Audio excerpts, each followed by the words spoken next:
L'econsietat és un terme que s'està començant a escoltar més al nostre dia a dia, però es produeix a l'Escola Andorrana de Batxillerat? S'ha demanat als alumnes si pensen en el futur ecològic i aquestes han sigut les seves respostes. Sí que penso en el futur ecològic perquè crec que és algo que és molt important per continuar amb un bon futur i que tot vagi bé en uns anys. Que és veritat que quan no és algo que hi pensi molt, però sí que és veritat que quan començo a veure vídeos o documentals o veig fotos de com podria canviar el futur, o quan diuen que d'aquí uns anys la Terra pot estar molt malament, sí que m'entra com una mica d'ansietat i angoixa. Que com ningú actua, tothom deixa passar el tema i ningú actua ni fa res al respecte, sabent les conseqüències que podríem tenir o el que està passant, doncs m'agobia bastant i em preocupa, sí, perquè ningú està fent res. Tot i que tu fas coses com, per exemple, reciclar o utilitzar cotxes elèctrics o anar amb bici i tal, doncs sí que és veritat que, clar, no només depèn de tu, sinó que depèn de tota la societat. La veritat és que no és una cosa que pensi molt, però sí que em preocupa a nivell de que pateixo, per exemple, on vivim, que vivim de la neu i tot, i em preocupa que si en un futur ens podem quedar sense neu. La conseqüència és negativa. És negativa en si. És negativa perquè pot conduir a situacions de no actuar.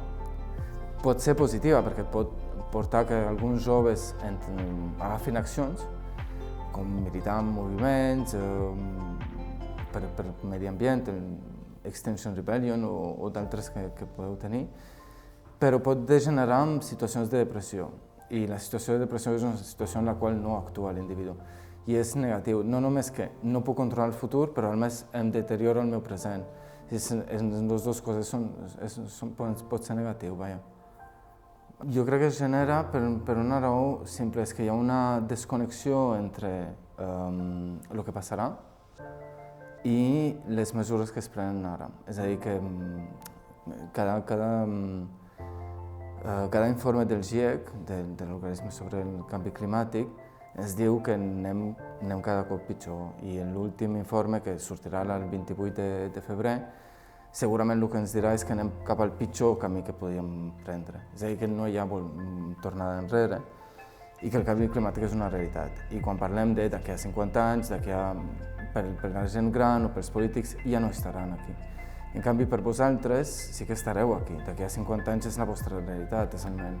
És a dir, que crec que com que viureu aquest futur, la proporció de joves que estiguin implicats en qüestions medioambientals hauria de ser molt més gran del que tenim ara, perquè el viureu vosaltres, els vostres pares no, però vosaltres sí.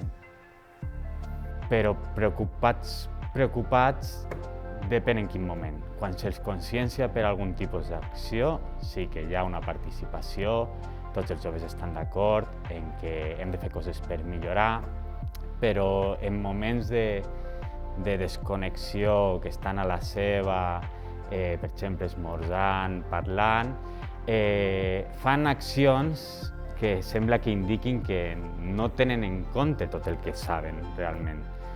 Clar, és molt difícil de contestar si n'hi ha a l'escola, perquè és un símptoma que pot arribar és una manifestació d'una detressa, d'un malestar cap al futur que pot arribar a caure molt greu cap a la depressió. Llavors, per dir si n'hi ha o no, clar, serà molt subjectiu perquè no soc ni metge, ni psiquiatre, ni res. I crec que no, sincerament no. Vist la implicació dels alumnes o les converses que poden tenir alguns d'ells, crec que és un fenomen que els hi queda molt lluny, de moment. Penso que és un fenomen que no en som prou conscients, però que cada vegada s'anirà donant més. Quan mostrem alguna imatge impactant, tipus la illa de plàstic o alguns animals embolicats en plàstic, sí que veus que els alumnes senten com un rebuig, una por a que això estigui passant realment, i sí que pot crear aquesta ansietat al mal que li estem fent al nostre entorn, als éssers vius, etc. els joves han d'estar conscienciats i segurament són els que en un futur treballaran en projectes, faran tasques a les seves feines, que estaran encaminades a millorar l'entorn i a millorar temes relacionats amb la sostenibilitat. Sí que penso que en ells recau una responsabilitat molt gran.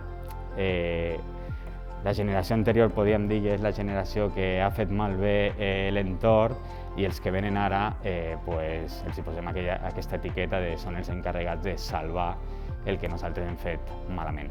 És que han de canviar d'hàbits, han de ser d'una altra manera, han d'utilitzar menys els tablets, utilitzar menys Netflix, etc.